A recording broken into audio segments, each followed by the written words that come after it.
ہوتا ہے وقت کی پابندی. کیا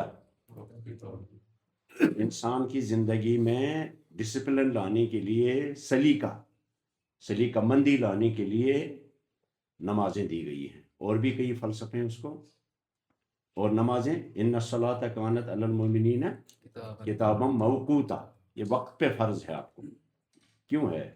اس لیے کہ آپ وقت کے پابند بنے، زندگی کے دوسرے معاملات میں آپ کو وقت کی پابندی آ جائے. سمجھ میں آیا؟ اور وقت کی پابندی ڈسپلن کا پہلا پوائنٹ ہے. جب ہم بولتے ہیں فلاں آدمی ڈسپلن یا سلیقہ مند ہے، اس میں سب سے پہلی چیز جو آتی ہے وہ وقت کی پابندی ہے. جو ہمارے کشمیر میں آج 800 سال ہو گئے مسلمان، لیکن ہمارے اندر وقت کی پابندی نہیں آئی. اس کے اندر بھی نہیں کہ جو وقت پر مسجد میں جاتا ہے، نماز پڑھتا ہے، تکبیر اولا میں شامل ہوتا ہے. تس چھن پتہ میں کیا پریکٹس دن. اس لیے اس کو یاد رکھنا ہے. 1 منٹ پہلے جو آپ میں سے لیٹ آئے گا باہر رہے گا، ادھر ہی سنے گا. یا صدق تھوان دروازہ گیٹ تھی بوز یور اچنا اندر ڈسٹرب کرنے کی. سمجھ میں آیا؟ اور 2 دن 3 دن جب وہ لگاتار ہی لیٹ آئے گا تو پھر وہ ادھر ڈائری پر بھی نہیں ہوگا. بسم اللہ کرتے ہیں. آج 20 منٹ کی صرف میری کلاس ہوگی. اگر کوئی ریگولر رجوع تو میں اچھی طرح سے بغیر کسی ڈانٹ ڈپٹ کے پڑھاؤں گا. اگر نہیں تو پھر تم میں کران میں موڈ کران خراب یم دو خوش کرے تم دو. اگر آپ کو پڑھنا ہے قرآن پاک سیکھنا ہے تو آج آپ کو قرآن پاک کی تعلیم شروع ہو جائے گی. تو اس کو دیکھنا. میں تفسیر کے نقطے آپ کو نہیں بتاؤں گا، صرف ترجمہ آپ کو پورا کریں گے. تفسیر کے نقطے خود آپ پڑھیں گے. بسم اللہ الرحمن الرحیم. سب سے پہلے جو قرآن پاک کی ہماری عبارات ہیں اس میں ایک یونٹ آتا ہے آیت کا. آیت. ایک یونٹ آتا ہے رکوع. ایک یونٹ آتا ہے منزل. قرآن پاک کی عبارتوں کے مختلف حصے. ایک آتا ہے منزل، ایک آتا ہے سورت، آتا ہے نا. تو یہ معنی پہ دلالت کرتے ہیں. جو یہ منزل من اللہ نہیں ہے، خدا نے نازل نہیں کیے. صرف شیوخ نے، معلمین نے اپنے طلباء کو فہم آسان کرنے کے لیے اس کے مختلف سلیبلز کیے ہیں. تو ایک چیز، سب سے پہلی چیز جو ہے وہ آتی ہے قرآن پاک میں، جسے آپ کو سمجھنا ہوگا. رکوع پر بات ہم بعد میں کریں گے. ایک آتا ہے آپ کو آیت. رکوع میں آگے بتاؤں گا رکوع کیا ہے، اور اس کے اندر رکوع کہاں ہوتا ہے، پھر پارا کہاں ہوتا ہے. یہ کیا یونٹس ہیں، صرف سمجھنے کے لیے اور کچھ چیزیں حفظ میں آسانی کے لیے کر دی گئی ہیں. یہ چیزیں توقیفی نہیں ہیں، توفیقی ہیں. کیا ہوتا ہے توقیفی؟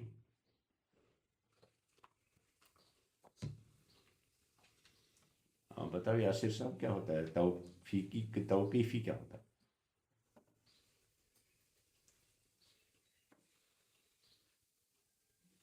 خان صاحب آپ بتاؤ. الطاف صاحب آپ آ گیا. الطاف آپ آ گیا اور پیچھے. کیا ہوتا ہے؟ اس کو یاد رکھنا، یہ لفظ یاد رکھنا. ایک ہوتا ہے توقیفی. کیا ہوتا ہے؟ ایک ہوتا ہے توقیفی.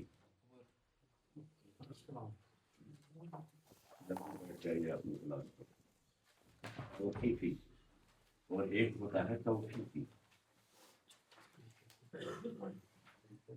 دونوں لفظ ایک جیسے لگتے ہیں، حروف ایک ہی جیسے ہیں ان میں. ایک ہے توقیفی، ایک ہے توفیقی. توقیفی پہلا والا لفظ، اس سے مراد لیتے ہیں قرآن پاک کی اصطلاح میں وہ چیز کی جو منزل من اللہ ہو، یا رسول صلی اللہ علیہ وسلم نے سمجھا دی، یا صحابہ نے اس پر اجماع کیا. یہ خالص دینی ادھر سے، اس میں آپ اپنی تبدیلی نہیں کر سکتے. کیا اس میں توقیفی جو چیز ہے دین کے اندر، جو چیزیں جو چیزیں توقیفی ہیں، توقیفی وہ یا خدا کی طرف سے ہیں، یا رسول صلی اللہ علیہ وسلم کی طرف سے ہیں، یا صحابہ. ٹھیک ہے، یا قرون اولیٰ کے مسلمانوں نے اس پر اجماع کیا. ٹھیک ہے، ان کو توقیفی کہتے ہیں. اس کو آپ تبدیلی نہیں کر سکتے. You can't change it. کچھ چیزیں توفیقی ہیں. توفیقی کا مطلب یہ ہے کہ بعد میں دین کو سمجھنے کے لیے علماء اور مجتہدین اور ائمہ جنہوں نے دین کو سمجھ کر کے دوسروں کو سمجھانے کا کام کیا، انہوں نے وہ اصول اور ضابطے بنائے، ان کو ہم توفیقی کہتے ہیں. توفیقی، جنہوں نے اپنی توفیق اور اپنی علم کی بنیاد پر ان چیزوں کو بنا دیا. اب ان دونوں لفظوں کو آپ یاد رکھیں، یہ آپ اصول تفسیر میں بھی پڑھیں گے. قرآن کریم جب ہم پڑھتے ہیں تو اس میں کچھ چیزیں سارا قرآن توفیقی ہے، خدا کی طرف سے نازل ہوا، لیکن اس میں کچھ چیزیں توفیقی ہیں. مثلا ایک چیز اس میں یہ کہ یہاں سے یہاں تک رکوع ہے، یہ سمجھنے کے لیے ہے، یہ خدا کی طرف سے نہیں آیا. اور ایک چیز یہ بھی کہ اس کے اوپر جو زبر زیر ڈالی گئی ہے وہ بھی، جو زبر زیر اس کے اوپر جو شکل ڈال دی گئی، جو اعراب اس کے اوپر لگایا گیا ہے، وہ بھی توفیقی نہیں ہے، وہ بھی توقیفی نہیں ہے، توفیقی. وہ 40 سال بعد وہ پروسیس شروع ہوئی حضرت علی کرم اللہ تعالی وجہ کے زمانے سے. تو کچھ چیزیں جو توفیقی ہیں یہ کچھ لوگ نہیں جانتے. 2-4 چیزیں حدیثیں پڑھ کر کے اور کچھ ان کو مسجدوں میں پٹی پڑھاتے ہیں تو علم کے بغیر ان کو ایک گدھا جیسا تیار کرتے ہیں. نہیں آیا آپ کو سمجھ میں گدھا جیسا کیا ہوا؟ پٹی پڑھا کر کے ان کو ایک خاص طریقے پہ ڈال دیا جاتا ہے، جیسے آپ گھوڑے گدھے کو باندھتے ہیں یا پیر پکنے یا پیر پک. لیکن علم ان کو نہیں دیا جاتا ہے تاکہ وہ علم کی وادیوں میں گھوم کر کے خود سے فیصلہ کر سکیں کہ کیا ٹھیک ہے کیا غلط ہے. یہ سب سے بڑا المیہ ہے ہماری قوم کا. یہاں دین کے نام پر لوگوں کو گدھا بنایا جاتا ہے، علم نہیں دیا جاتا، ان کو علم کے ساتھ نہیں جوڑا جاتا تاکہ ان کی جولان گاہ نگاہ جو ہے وہ وسیع ہو جائے اور خود سے وہ سمجھنے لگے. تو خیر مجھے ان پر تنقید نہیں کرنی ہے، صرف آپ کو ایک بات بتانی ہے کہ کچھ چیزیں قرآن پاک کی توقیفی ہیں. توقیفی معنی منزل من اللہ، یعنی وہ دینی ہیں، ان میں آپ تبدیلی نہیں کر سکتے. جو خدا نے نازل کیا اس میں تبدیلی کر سکتے ہو؟ نہیں. اور جو رسول نے فرمایا اس میں تبدیلی کر سکتے ہو؟ نہیں. جس پر صحابہ کا اجماع ہوا تو ایک ہم کو کیوں اس بات ہے کہ سمجھنا چاہ دین کن تو ہی سمجھو. دین کو سب سے زیادہ سمجھنے والے کون تھے؟ صحابہ، تابعین، تبع تابعین، جن کو گارنٹی ہے حق پر ہونے کی، ان کو خدا اور رسول کی طرف سے سرٹیفکیٹ ملی ہوئی ہے. خیر القرون قرنی ثم الذین یلونہم ثم الذین یلونہم. تو جو ثم الذین یلونہم تک لوگ جو ہیں جو انہوں نے کام کیے وہ سب کیا ہیں؟ توفیق نہیں، توقیفی. اس میں آپ تبدیلی نہیں کر سکتے. توفیقی میں نے اپنی توفیق سے بعد میں علماء نے اجتہاد سے اس پہ ضرورت پڑی تو وہ کر دیا. ٹھیک ہے. جیسے قرآن مجید جو ہے اور حدیث جو ہے یا آثار صحابہ جو ہے وہ ساری کی ساری کیا ہیں؟ وہ توقیفی ہیں. اور جو بعد میں اصول فقہ کے مدون کیے گئے، جو اصول بعد میں قرآن اور حدیث کو سامنے رکھ کر کے مدون کیے گئے وہ بھی دینی ضرور تھے، لیکن وہ توفیقی ہیں. اس میں کہیں آپ اختلاف بھی کر سکتے ہو. جہاں آپ کو اپنی تحقیق، اپنی عقل، اپنی فراست اور اپنی سوچ اور اپنے مطالعہ کے مطابق آپ کو لگے کہ نہیں یہ بات نہیں، جب آپ کا مطالعہ اتنا ہو، جب اتنی قوت ہو، تو you can differ with that فقہ منزل من اللہ نہیں ہے. وہ توفیقی ہے، توقیفی نہیں. سمجھ میں آیا؟ آپ امام ابو حنیفہ کے فقہ کے ساتھ اگر آپ کو مطالعہ میں آیا کہ یہ ٹھیک ہے آپ اس کو اپنا لیا، نہیں تو آپ کو امام شافعی کے ساتھ آیا تو اس کے ساتھ اتفاق کر سکتے ہیں. سمجھ میں آیا؟ تو اگر آپ کو یہ پوائنٹ سمجھ میں آیا، قرآن مجید میں کچھ چیزیں، قرآن تو سارے کا سارا، لیکن اس میں کچھ چیزیں توفیقی ہیں. وہ کیوں؟ فہم کو اور فراست کو آسان کرنے کے لیے بنایا گیا. مثلا آج اگر عربوں کے سامنے زبر زیر کے بغیر قرآن پاک ڈالا جائے وہ بھی چوکیں گے. ان کو بھی کئی جگہوں پہ ایک جگہ سے دوسری جگہ پہ لے جائے گا معنی. مثال کے طور پر ایسے اس کو کیا پڑھو گے آپ؟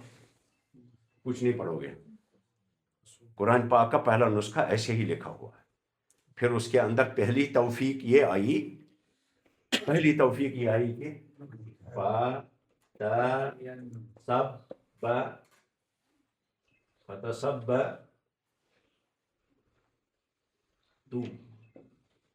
یہ ہے فتثبتوا لفظ. اگر یہ نہیں ہوگا آپ تو کیا کرو؟ عربی چوک جائیں گے.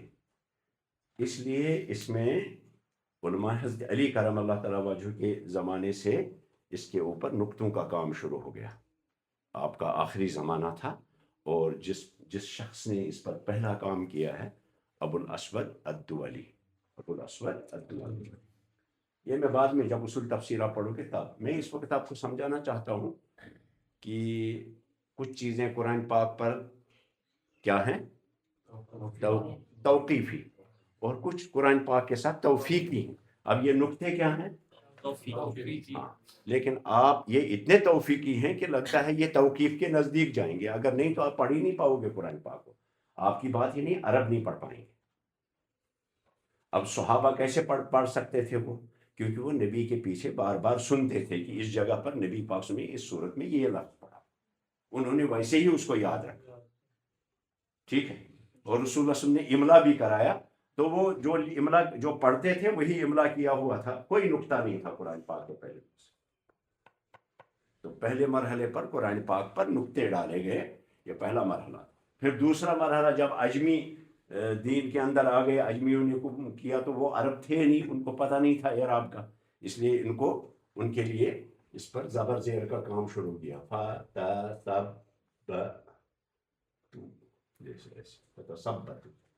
یہ دوسرا مرحلہ. اس دوسرے مرحلے میں 2-3 مرحلے ہیں اعراب کا. کبھی تشکیل کا، کبھی جزم کو ایسے لکھتے تھے، کبھی جزم کو ویسے لکھتے تھے، کبھی تنوین کو اس طرح سے لکھتے تھے. کئی مراحل سے گزر کر کے آج ہمارے پاس پہنچا. ساری کی ساری چیزیں کیا ہیں؟ توفیق. گو گڑبڑ. توفیق کو پن توفیق ہے. یہ نسی توفیق ہے. توفیق مطلب طاقت، قوت. کس لیے توفیقی چیز جو ہے وہ قرآن پاک کو سمجھنے میں آسانی کے لیے بنا دی گئی. سمجھ میں؟ اگر کسی جگہ پہ آپ کو اس سے زیادہ آسان طریقہ مل جائے تو آپ اس کو اختیار کیجیے. سمجھ میں آئی بات کہ نہیں؟ تھوڑی موٹ پہن کات چھ پتہ مت بیچ میں عربی پڑھنے مبتدا خبر سے گو زوری. لیکن علم جو ہے وہ ابھی چھوا نہیں آپ کو. اس لیے اپنے آپ اس کو پورا ابھی نکلنے کے بعد عبداللہ صاحب کو بولنا، وہ آپ کو نوٹ بکس لا کے دیں گے ایک ہی طرح کی، اور میں وہ چیک کروں گا آپ کیا لکھتے ہو اس پر. بھلی ہی آپ کو سورۃ البقرہ پورا کرنے کے لیے 1 سال بھی لگے یا زیادہ یا کم، لیکن سورۃ البقرہ آپ کا پورے قرآن پاک کا استاد بنے گا. اب آپ کو اتنی عربی آتی ہے کہ آپ کو قرآن پاک کا ترجمہ بتا دیا جائے، سمجھایا جائے کس طرح سے ہم اس کو انڈرسٹینڈ کریں. ٹھیک ہے. تو قرآن مجید میں جو یہ سپارے ہیں کر دیے گئے ہیں، رکوع ہے، منزلیں ہیں، یہ توفیقی نہیں ہیں. یہ توقیفی ہیں. یہ توفیقی ہیں، توقیفی نہیں ہیں. یہ سہولت کے لیے، سمجھنے کی سہولت کے لیے بنا دی گئی. سمجھ میں؟ تو ایک یونٹ ہے اس میں آیت. اب وہاں کوئی نقطہ نہیں تھا، صرف رسول اللہ صلی اللہ علیہ وسلم اس جگہ پر رکتے تھے. کیا کرتے تھے؟ آپ کو آیت کی علامت جو ہے وہ اس طرح سے ملتی ہے نا قرآن پاک پر، ایسے گول. تو یہ گول نازل نہیں ہوا ہے. یہ رسول اللہ صلی اللہ علیہ وسلم یہاں سانس رکتے تھے تو صحابہ نے نوٹ کر لیا اس جگہ پر رسول اللہ صلی اللہ علیہ وسلم رکتے تھے. وہاں علامت ڈال دی کہ یہاں رسول اللہ صلی اللہ علیہ وسلم وقف کرتے تھے. یا کسی جگہ پہ سانس روکتے تھے، آواز برقرار رکھتے تھے، آواز ٹوٹتی نہیں تھی. سانس آواز ٹوٹ جاتی تھی، سانس نہیں ٹوٹتی تھی. یہ ساری چیزیں جو ہیں یہ بعد میں قرآن پاک سے متعلق جو ہیں آپ بعد میں سیکھیں گے. لیکن اس وقت آپ سمجھ لیجئے کہ آیت جو ہے اس کو سمجھنے کے لیے پہلے آپ سمجھیں قرآن پاک کا لفظ جو ہے کوئی لفظ اکیلا آپ کو ملے گا، ایک لفظ، اس کو آپ کلمہ کہیں گے، ٹھیک ہے؟ اور دوسرا پھر دو لفظ جڑ کر کے کہیں آئیں گے، وہ ترکیب ہوگی، ترکیبیں آپ نے پڑھی ہیں، ٹھیک ہے؟ پھر تیسرا آپ ایک پورا جملہ ہوگا، جملہ یا اسمیہ ہوگا یا فعلیہ ہوگا، دو ہی جملے تو ہمارے پاس موٹے ہیں، موٹے کل ملا کر دو ہی نہیں ہیں، اور بھی ان کی یہ تفصیل ہے، لیکن موٹے طور پر دو ہی جملے ہوں گے، سٹرکچر کے اعتبار سے دو ہی جملے ہوں گے۔ پھر ان کی نوعیت کیا ہے؟ کسی میں دعا ہے تو ہم بولیں گے دعائیہ جملہ ہے، کسی میں انشاء ہے تو اس میں انشائیہ بولیں گے، کسی میں تعجب ہے ہم بولیں گے یہ تعجبی جملہ ہے، وہ الگ الگ نام ہے، لیکن موٹے طور پہ ہمارے پاس دو جملے ہیں۔ تو ایک ہے جملہ، آپ کو یہ سمجھنا ہے قرآن پاک میں کہ یہ کیا یہ ایک اکیلا لفظ ہے یا یہ ترکیب ہے یا یہ پورا جملہ ہے، اور اگر جملہ ہے تو کون سا جملہ ہے۔ اور پھر آتا ہے فقرہ۔ فقرہ کا مطلب کیا بولا میں نے آپ کو کل، کیا بولا تھا؟ فرق نہیں، فقرہ کیا ہوتا ہے؟ جس میں ایک سے زیادہ سینٹنس ہوں جو ایک آئیڈیا کو پورا کرتا ہو، ٹھیک ہے؟ ایک سے زیادہ ایک پورے مفہوم کو پیدا کرتا ہو۔ اچھا، پھر اس کے بعد آتا ہے فکرہ۔ فکرہ ہوتا ہے آئیڈیا۔ یہ آئیڈیا جو ہے، آئیڈیا میں کئی فقرات ہوتے ہیں، سمجھ میں آیا کہ نہیں؟ مثال کے طور پہ ایک سورت انا انزلناہ فی لیلۃ القدر ہے، یہ پورے کا پورا اوپر سے نیچے تک ایک فکرہ ہے، ایک فکرہ ہے، اس میں کئی فقرے ہیں۔ فقرے کیا ہوتے ہیں؟ دو تین جملوں پر مشتمل ہوتے ہیں، کبھی دو جملوں پر، کبھی تین، دو تین فقرے ہیں اس میں۔ یا سورۃ الفاتحہ ہمارے پاس، اس میں تین فقرے ہیں، سورۃ الفاتحہ میں تین فقرے ہیں، لیکن پورے سورۃ الفاتحہ میں ایک ہی فقرہ ہے۔ فقرہ کا مطلب ہے آئیڈیا۔ سورہ فاتحہ میں ایک آئیڈیا اللہ پاک نے بیان فرمایا، ایک پورا آئیڈیا فرمایا، ایک پورا تصور بتا دیا آپ کو، ایک چیز کی تصویر بتا دیا آپ کو۔ اس میں تین فقرے ہیں، گویا پورے سورۃ الفاتحہ میں ایک فقرہ ہے اور تین فقرے ہیں۔ میں آپ کو پڑھاؤں گا، تین فقرے ہیں، جملے آگے ہم گنیں گے کتنے جملے ہوں گے، ٹھیک ہے؟ ترکیبیں بھی ہو سکتی ہیں اور کلمات بھی ہو سکتے ہیں سورۃ الفاتحہ میں۔ ہمارا سفر سورۃ الفاتحہ سے ہی شروع ہوگا، سمجھ میں آئی بات؟ اچھا، کبھی ایک لفظ، میں نے کل بتایا آپ کو، آیت جو ہوتی ہے وہ کبھی ایک ہی لفظ پر مشتمل، کبھی دو لفظوں پر، کبھی ایک ترکیب پر آیت ہوگی، کبھی تین جملوں پر، کبھی ایک جملہ ایک آیت ہوگا، سمجھ میں آیا؟ تو وہ آیت کیا ہے؟ وہ رسول اللہ صلی اللہ علیہ وسلم اس جگہ پر آ کر کے رکتے تھے، اس جگہ پر سانس ڈالتے تھے، وہ چیز آیت کہلاتی ہے۔ سمجھ میں آئی بات؟ اگر آپ کو یہ بات سمجھ میں آئی تو آپ یاد رکھیے کہ ہمارا قرآن پاک میں جب اس کی عبارت کو ہم دیکھیں گے تو ہم کتنے یونٹوں سے گزریں گے؟ ایک قرآن پاک، ایک کلمہ، ترکیب ہے، جملہ ہے، فقرہ ہے، فکر جو ہے کہاں تک ہے؟ پوری فکر جو ہے، پوری فکر قرآن پاک سورۃ البقرہ میں پوری فکر تین فقرات میں آئی ہے۔ ایک ہے فقرہ، ایک ہے فکر، فکرتن اور فقرتن۔ فکرتن یہ سے اور فقرتن کا آپ کو لگتا ہے کہ عربی پڑھنا قرآن کے لیے ضروری ہے؟ ہاں کہ نہ؟ سونا ضروری ہے۔ روکھو یا قومس یہ حالت ہے، آپ خود یہ بتاؤ کہ اس کی کیا پچ، تو ان کو نیند کہاں آئے گی؟ تو یہ وحدات، ڈفرنٹ یونٹس جو عبارت میں ڈفرنٹ یونٹس ہوتے ہیں ان کی ہیں۔ آئیے آج ہم قرآن پاک سے شروع میں، یہ آپ نے نوٹ کیا ہے؟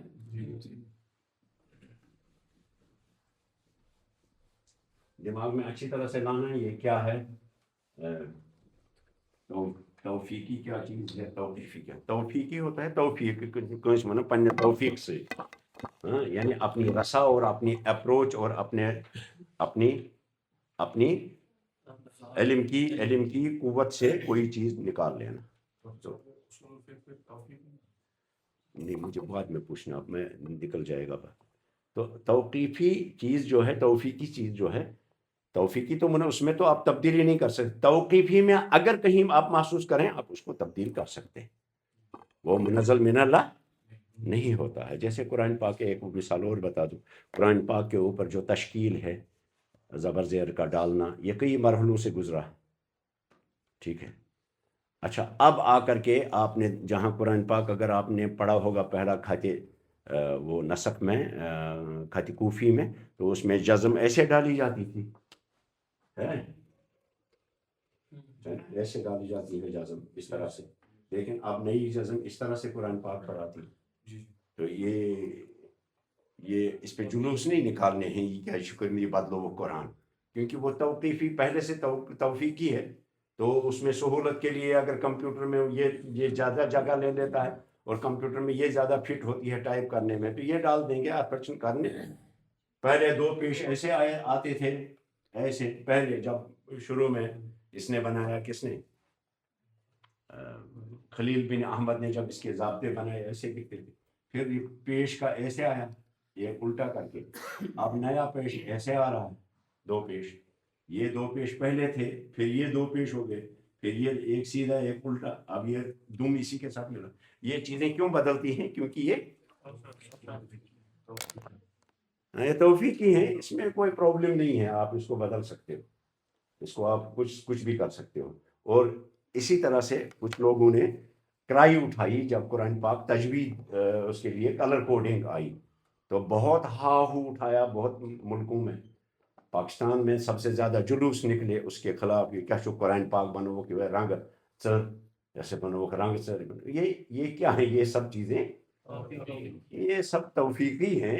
آپ سہولت کے لیے کلر کوڈنگ کریں گے تو اس میں کیا ہے؟ مثال کے طور پہ کلر کے لیے آپ نے ایسے بلو رنگ دے دیا، ٹھیک ہے، اور آپ نے گنا کے لیے میرون کلر دے دیا یا کوئی اور کلر دے دیا، تو اس میں سہولت ہے پڑھنے میں، پھٹافٹ پٹ نظر، تو اس پہ ہاؤ ہو اور وہ کریکنات اٹھانے کی ضرورت نہیں ہے۔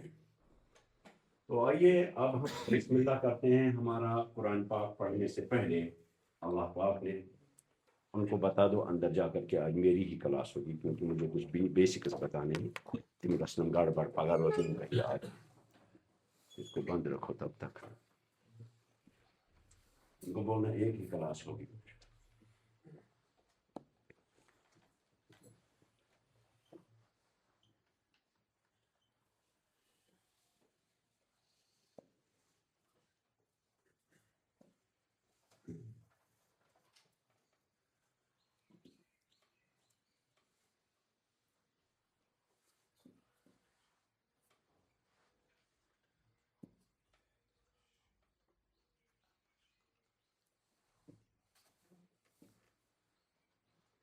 بولا آپ نے؟ اچھا، قرآن پاک میں جب ہم اب دیکھیں گے مثلا کوئی بھی صورت آپ پڑھیں گے، جب آپ قرآن کو کھولیں گے تو آپ کو اللہ کے حکم کے مطابق پہلے اعوذ پڑھنا ہے، وہ لکھا ہوا نہیں ہے یہاں، صرف اللہ کا حکم ہے، وَإِذَا قَرَأْتَ الْقُرْآنَ فَاسْتَعِذْ بِاللَّهِ، جب آپ قرآن پڑھا کریں گے، قرآن پڑھنے بیٹھا کریں گے تو شیطان سے اعوذ پڑھا کرو، شیطان سے پناہ مانگا کرو، شیطان مردود کے شر سے پناہ مانگا کرو، شیطان آپ کے ساتھ بیٹھے نہیں، کیونکہ ورنہ قرآن پاک میں بھی وہ اپنا سکھائے گا آپ کو۔ تو اس لیے آئیے آج ہم اس کے نام ہیں، اس کو تعوذ بھی کہتے ہیں، التعوذ۔ التعوذ، تعوذ کا مطلب ہوتا ہے اللہ سے، اللہ کی پناہ چاہنا، اللہ کی پناہ میں آنا، تعوذ۔ تو میں آپ کو پہلے بتاتا ہوں اعوذ باللہ، اور یہ معنی دیکھیں، یہ اعوذ جو ہے، آپ میں سے کون مجھے بتائے گا یہ اسم ہے یا فعل ہے؟ اشرف سب کیا ہے؟ فعل ہے، ماضی ہے، مضارع ہے؟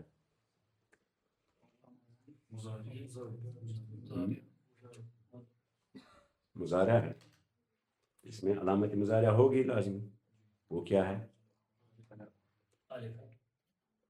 حمزہ، وہی حمزہ نہیں، مطلب حمزہ ہے شروع میں، تو حمزہ کس کی علامت ہے فعل مضارع کے عطین میں؟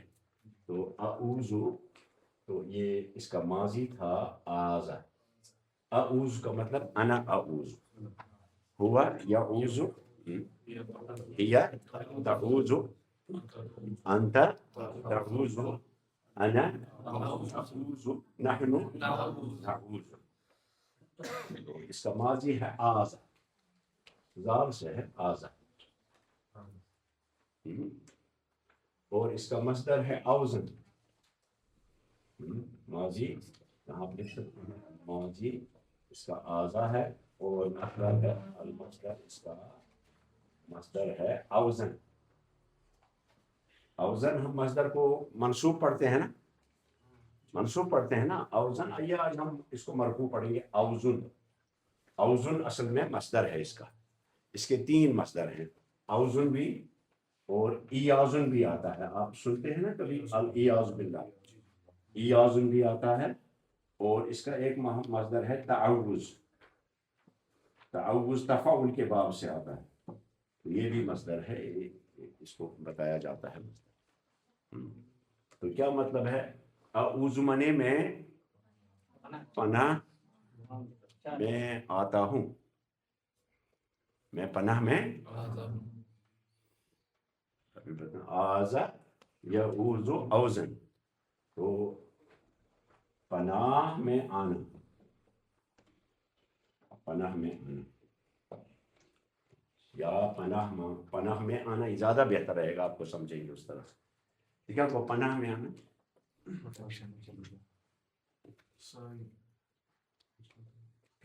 وہ آپ نے سنا ہے کہ حضرت نبی پاک صلی اللہ علیہ وسلم کس کی پناہ میں گئے تھے؟ ہاں نہیں، عبداللہ بن جدان تھا، کون تھا مجھے پورا یاد نہیں ہے. تو اس نے پناہ دی تھی، تو کافروں نے اس پر اعتراض کیا، اس نے اپنے گھر میں رکھا تھا. تو عرب کیا کرتے تھے، کسی کو اپنے گھر میں پناہ دیتے ہیں کسی دشمن سے بچانے کے لیے. مثال کے طور پہ کوئی شخص جو ہے کسی کو قتل کرنے پیچھے دوڑتا ہے، تو وہ جا کر کے کسی کے گھر میں چھپ جاتا تھا اور وہ اسے پناہ دیتا. تو پناہ میں کیا ہوتا تھا، ایک تو یہ کہ اس کو بچاتا تھا، اور اگر اس کا قاتل اسے قتل کرنے کے لیے آئے اس کے ساتھ لڑتا تھا، اس پناہ سمجھتا یعنی دشمن سے ڈیفینس کرتا تھا، صرف جگہ ہی نہیں دیتا تھا بلکہ دشمن سے بچاتا تھا. اس کو کہتے ہیں پناہ میں آنا. اس کو عربی میں آزا یعوذ یا لازا یلوز کہتے ہیں، زال سے ہی دونوں ہیں، آزا یعوذ اور لازا یلوز، کسی کی پناہ میں جانا. تو کس کی پناہ میں؟ آزا یعوذ، پھر آگے با سے تادیہ کر دیا گیا، اعوذ باللہ. تو یہ کیا ہے؟ فعل ہے نا، فعل. تو اس کا مطلب یہ جملہ فعلیہ ہوگا، شروع میں آیا فعل ہے نا، اعوذ. اب اس میں فعل کے اندر فاعل موجود ہوتا ہے مستتر. اعوذ میں انا فاعل ہے، یعوذ میں ہوا ہے، تعوذ میں انت ہے، نعوذ میں نحن ہے فاعل ہے کہ نہیں؟ ہم پڑھتے ہیں نا کبھی نعوذ باللہ، ہم اللہ کی پناہ میں جاتے ہیں. اور آزا یعوذ اور لازا یعوذ دونوں ایک ہی معنی میں ہیں، ایک ہی معنی میں آتے ہیں. جیسے لازا کہتے ہیں ہم کو، ہوا لازا الی سقفہ، اس نے اس کی چھت میں پناہ لے لی. روج پیواں اس سے پیو ڈور کے واحیا، بہت سارے بادل گر رہے ہیں اور سر پھٹ جا رہا ہے، تو آدمی کیا کرتا ہے؟ کسی کی چھت کے نیچے جاتا ہے نا، کہ روز چوری تھی اس کے پان بچاؤ رود نشت بھی، اور بادل اور اولے وغیرہ اس اوپر نہ گرے. ٹھیک ہے، یا پتھر بازی ہو رہی ہے، کوئی کسی جگہ پہ چھپ جاتا ہے، اسے عربی میں لازا یا لوز کہتے ہیں، اور یہ آزا یا اوز کے ہی معنی میں آتا ہے. عربی میں اگر دوسرا ورڈ ہمیں دینا ہو تو لازا یا لوز دیں گے. سمجھ میں آیا؟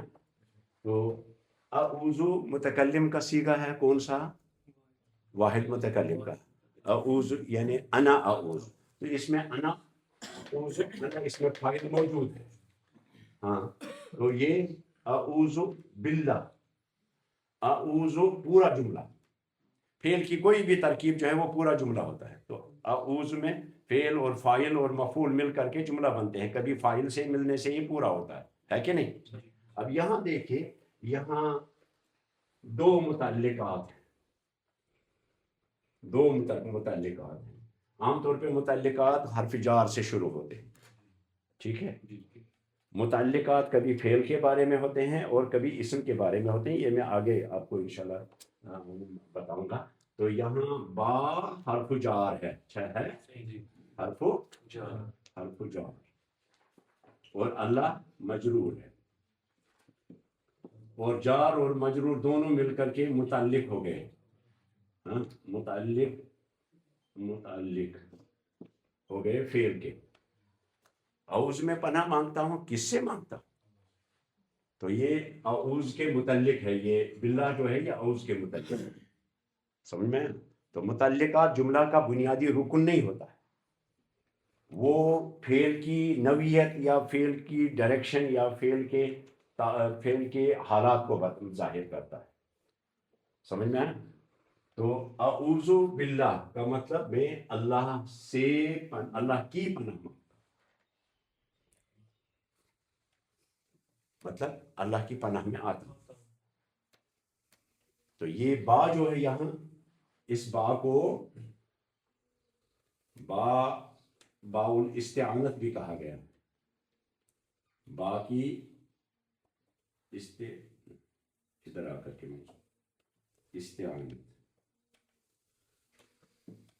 استعانت کا تھا مدد، ہیلپ. یہ با جو عربی میں آتی ہے کئی معنی میں آتی ہے. میری کتاب جو موجم التاویل الفاظ تنزیل ہے، اس کی آخری جلد میں نے ابھی تیار کی ہے.